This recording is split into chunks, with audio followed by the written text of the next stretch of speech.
Hi everyone. Have you ever had one of those mornings where literally everything seemed to go wrong? It's been one of those for me today, and so I thought, oh goodness, what better way to lift my spirits than to have a little chat with you guys. Hopefully, as this video progresses, my hair will dry off a little bit as well. So as you can see, I'm back in Poland. I returned on Friday, that's 6 days ago now.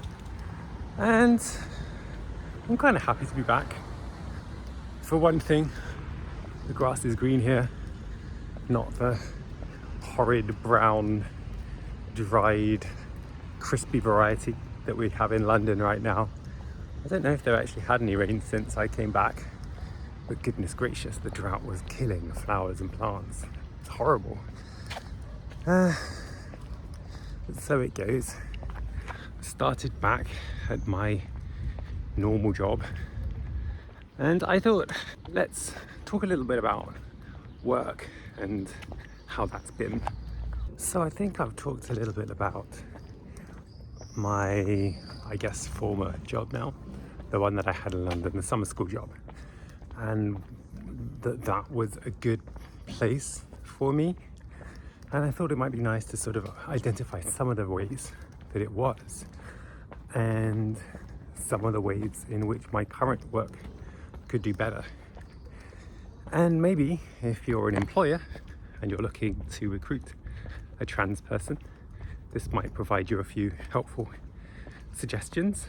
And if you're trans, feel free to put anything that you feel I haven't mentioned or feel that I've got wrong in the chat as well, because this is just my thoughts, my conclusions, and if we can crowdsource a more thorough list, that would be really, really useful, I suppose. So first of all, let's start at the beginning, and that's the recruitment process. And I think I've said before that this summer school, the interview process was an interview process. I had 2 interviews, and I was quite worried about how to present myself throughout that whole process.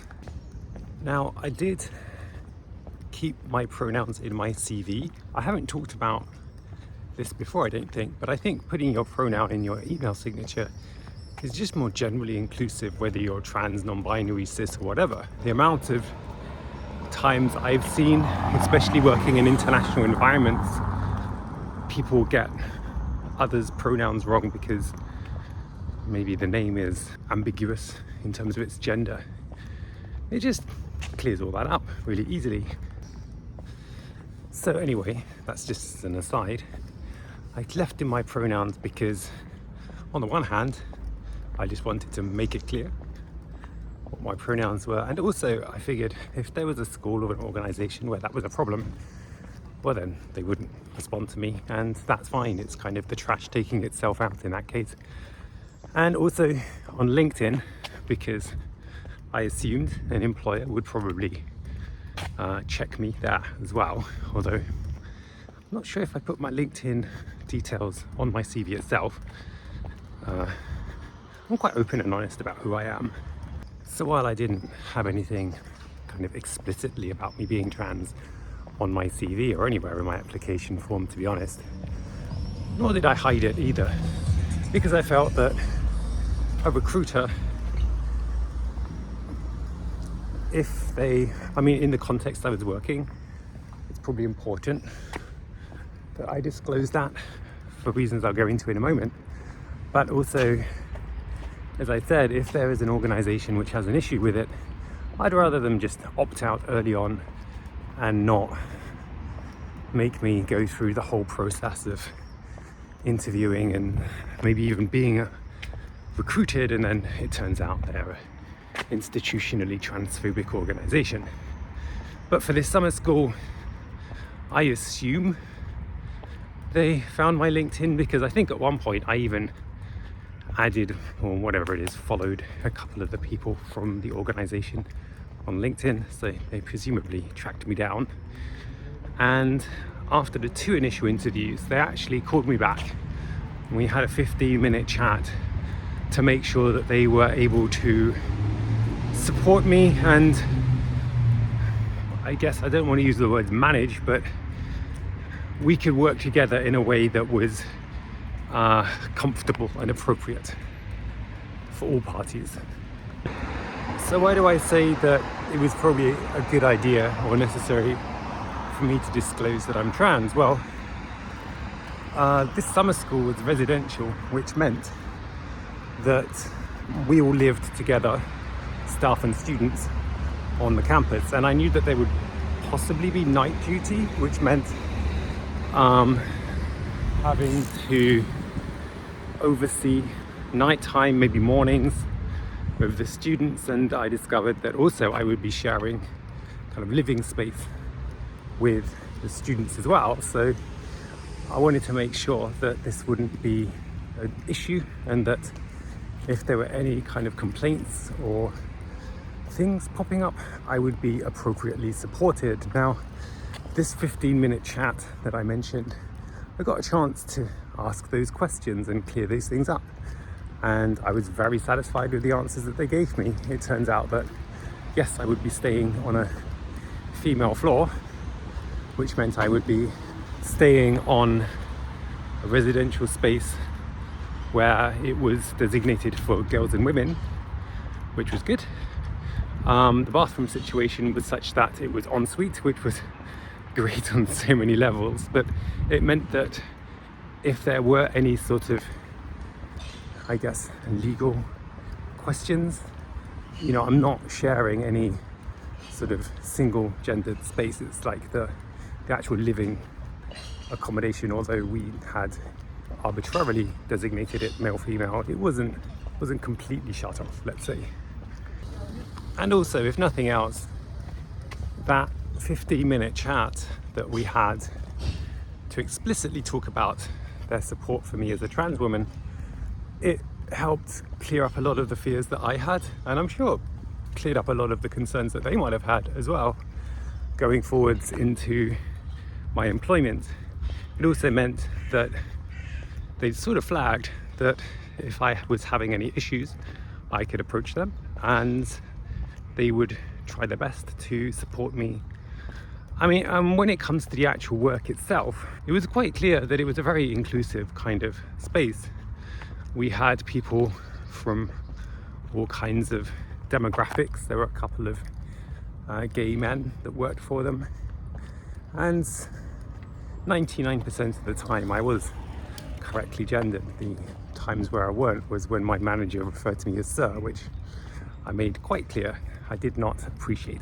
And even though I was only working there for 5 weeks in total, I would say that overall my experience there was quite positive, and that they set their stall out from the start was highly appreciated, and it meant that I was less anxious going to work with them with that sort of in mind. Which brings me to my current place of work, and I've mentioned before that it's a slightly disappointing space, and it's not anything to do with my colleagues that work there. They're all great, they're all incredibly supportive and understanding, and they've been trying to get my pronouns right, but institutionally it leaves a lot to be desired. Like, I don't think it's the kind of place that would have that sort of, oh goodness, this tree is incredibly low.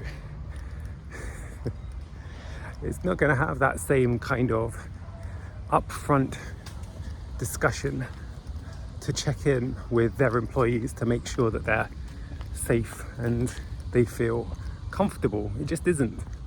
They would probably hide behind language of, well, it's the same process for everybody. But some people need a little bit more support than others.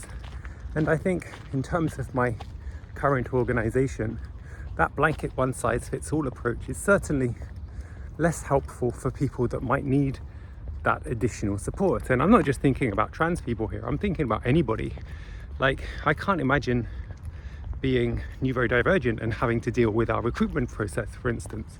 So I think as an inclusive organization, despite the fact we use language of inclusivity and we have these as our values, when it comes to practice, we don't really do much to support people in minorities.